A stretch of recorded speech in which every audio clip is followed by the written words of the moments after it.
A lot of people think that defibrillators are really scary and really complicated to use.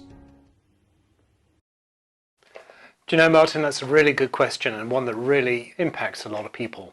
But they're not. They're actually really easy to use. So the modern defibrillator is actually designed for use by the members of the public. It's got lots of features on it which make using this very easy and very simple in a rescue. All you have to do is switch it on and follow the instructions that this machine gives you. It's incredibly easy. A lot of people worry that they'll break the law if they use a defibrillator incorrectly.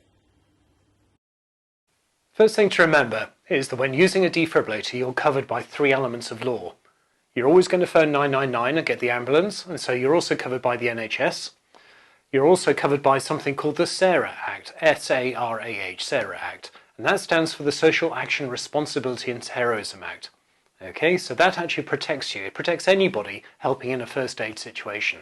So you cannot break the law. The defibrillator itself will not work unless that person, that patient, actually requires the use of that defibrillator. You can't do anything to override it. You can't misuse it. You can't tie little Johnny on the floor and stick the pads on and think what a great fun to press the button. It doesn't work like that. These machines would never have been allowed for use by the public had they not been safe for the public to use. Some people think that we don't need defibrillators in the community because all ambulances have them. Do you know, it's absolutely right, all ambulances do, but that's not the issue. The issue is that in a condition called cardiac arrest, and cardiac arrest simply means where the heart has stopped working properly and pumping blood around the body, in a condition called cardiac arrest, you've got about 5 minutes to do something to save that person's life. And therefore the very, very best people to save that person's life are the people around them at that moment in time. Now, there's a thing called the chain of life, and the chain of life says simply, if you do these 5 stages, then you will save a life. And stage 1 is recognise they're in cardiac arrest, that they need help. Stage 2 is make that phone call to the ambulance service. Stage 3 is to start those chest compressions, and the chest compressions keeps the blood flowing around the body to keep them alive. Stage 4 is get a defibrillator on them as quickly as possible, and stage 5, get them off to hospital. So the shorter you can make those gaps between those 5 stages, the better the chance you have of saving that person's life. And that's why we put defibrillators in communities. It's because we want to get people phoning 999, we want to get people starting those chest compressions, and then we want to give them the resources to complete that chain of life. So we put the defibrillators in the community. Now, as you know from your own experiences, it can take anything from 5, 10, 15, 20, 40 minutes for an ambulance to arrive at a location.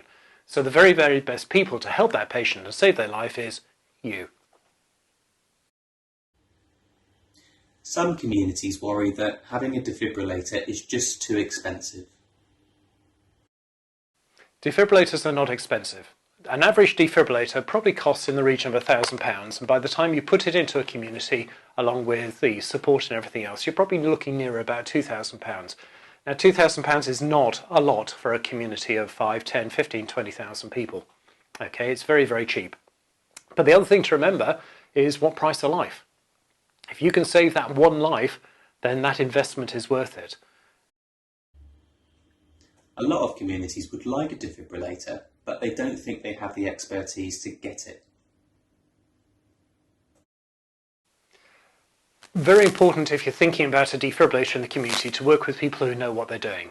The last thing you should ever do is go on the internet and just buy one, because you don't really know what you're looking for. And there are lots of different types of defibrillators out there.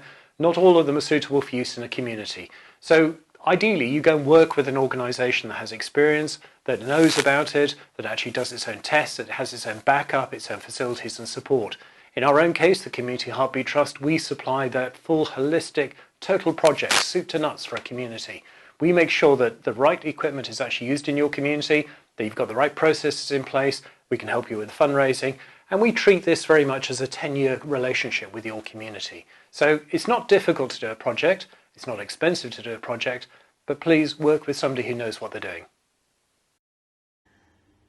Some people worry that defibrillators need to be checked all the time and that the checks are really complicated. It's really important with any medical device to make sure that it's actually working all the time, okay? And therefore they need to be checked. But with modern defibrillators, that's really easy. It shouldn't take you more than about 30 seconds. So on this particular one, you can see there's a little green light flashing just by the button there. Other defibrillators have similar features on them to tell you that they're working. They self-check anyway, so all you've got to do is to say, have they actually done the self-check and have they found anything?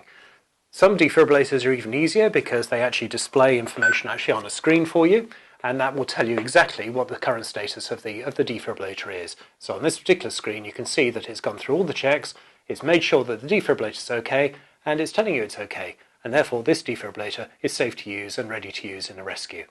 Checks on defibrillators, really easy to do. Very important though that you record those checks. Those checks are recorded onto a centralised computerised system, so that all the stakeholders, the police, fire, everybody else can actually have a look at them and they know that defibrillator is ready for action. And if they know it's ready for action, then they can send somebody to it in an emergency.